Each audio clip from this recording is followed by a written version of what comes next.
Hello বন্ধুরা, কেমন আছেন? আশা করি ভালো আছেন। আমরা কিছুদিন আগে সুভাষ গ্রামে রান্না করতে গিয়েছিলাম লোকনাথ পূজার উপলক্ষে। বন্ধুরা দেখুন, আমরা 1,500 থেকে 2,000 লোক খাবে সেই রান্না করতে গিয়েছিলাম। 3 কুইন্টাল গোবিন্দভোগ চালের বাসমতি পোলাও, সঙ্গে আছে আলু কষা, পায়েস এবং আরও মেনু রয়েছে। আমরা সবাই মিলে রান্না করতে গিয়েছিলাম।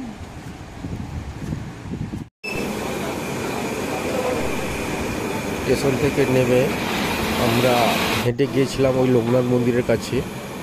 ব্যবহার ও খাতির যত্ন খুব ভালো পেয়েছি এবং আমাদের সঙ্গে এক আঙ্কেল ছিল, উনি হচ্ছে সোনার বাংলাতে কাজ করে, কুকিংয়ের কাজ করে। উনিও আমাদের সঙ্গে এসে লেগেছিল। খুবই ভালো লাগলো আমাদের। উনি লাগার পরে ওনার সঙ্গে কথাবার্তা বলে খুব মজা পেলাম। যেহেতু উনি বয়সে আমাদের থেকে অনেকটাই বড়, ওনার থেকে কাজ করে খুব মজা পেলাম। আর উনি আমাদের কিছু রান্নার টিপসও শিখিয়ে দিল, খুব ভালো লাগলো।